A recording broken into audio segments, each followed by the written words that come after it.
Hello everyone, and welcome to Atomic University, where we answer all your math questions and fulfill your academic needs. I'm your host, YB Normal. Let's get started. In this video, we'll be going over number 43 in Finney's Calculus, Graphical, Numerical, Algebraic, 5th edition. The problem asks us to find the formula of f inverse given the equation f of x is equal to 100 over 1 plus 2 to the negative x power. The first thing we want to do when we're finding the inverse of a function is to switch x and y, or in this case x and f of x.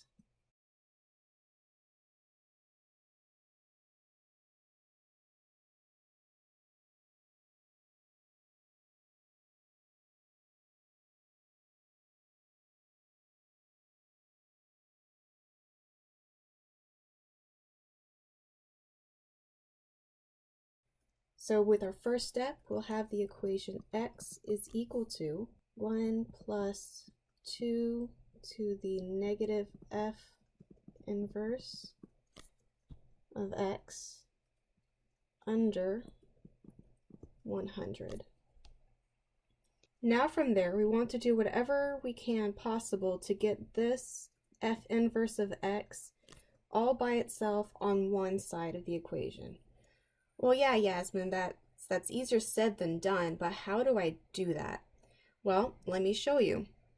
We want this denominator to no longer be in the denominator, so we need to multiply the equation by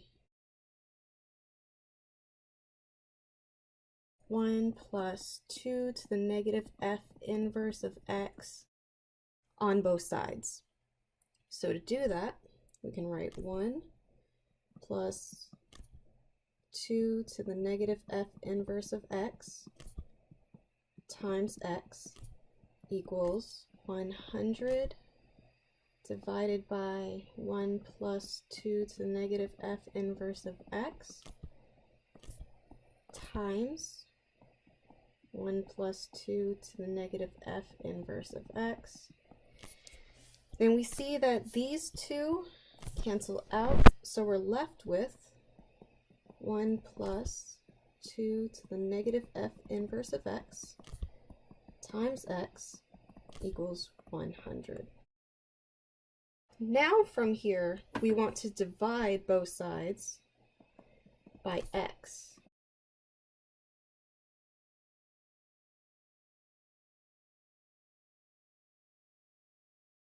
So x's cancel out. Then we're left with 1 plus 2 to the negative f inverse of x is equal to 100 divided by x. Okay, we still have not gotten f inverse of x all by itself on one side of the equation. Now we need to subtract both sides by negative 1.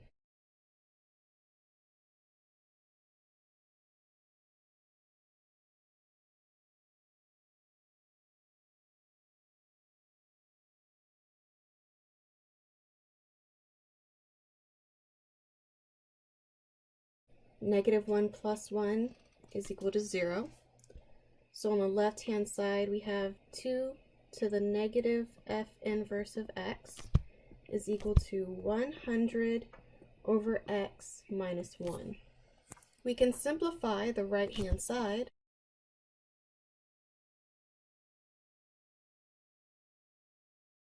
by finding the common denominator of 100 over x minus 1. 1 is equal to x over x, so we can write the right-hand side as 100 over x minus x over x, or 100 minus x over x. And then we bring the left-hand side down because it stays the same.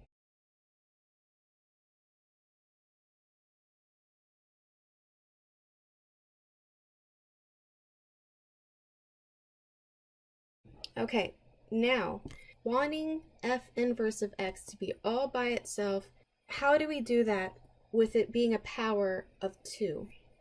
Well, at this point, we can take the log of both sides, because remember, the log of x to the n is equal to n times the log of x. So here we want to take the log of both sides.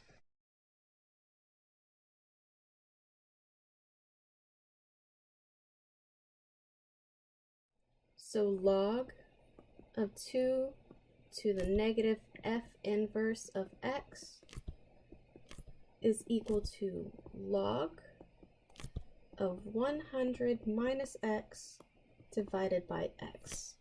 Now use this rule on this step. Negative f inverse of x times the log of 2 is equal to the log of 100 minus x divided by x. Divide both sides by log of 2.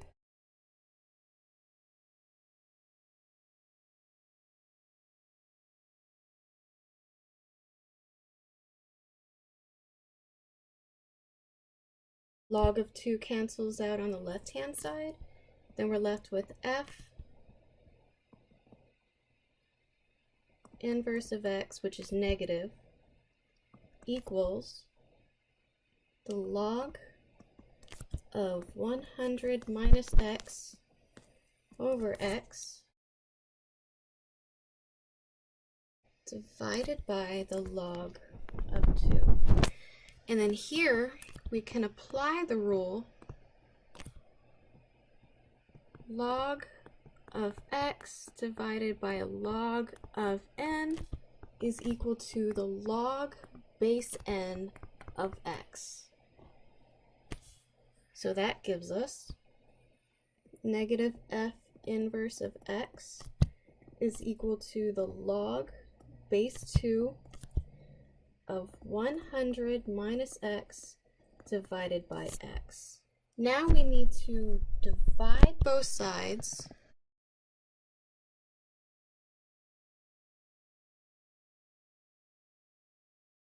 by negative 1 to get rid of this negative here.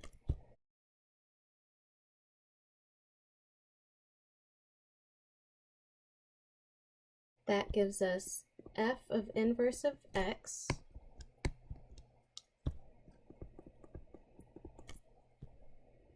equals negative log base 2 of 100 minus x divided by x.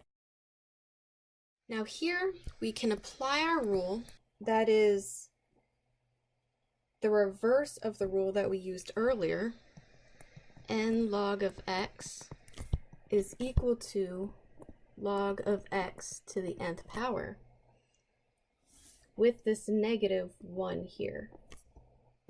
So you have the f inverse of x is equal to the log base 2 of 100 minus x over x to the negative first power. What happens when you have a fraction to the negative first power? When you have 1 over x to the negative first power, you get just x. So we can apply this rule to this step, giving us the f inverse of x is equal to the log base 2 of switching this fraction around 100 minus x under x. And this is your final answer. I hope this video helped with this problem, and I'll see you next time.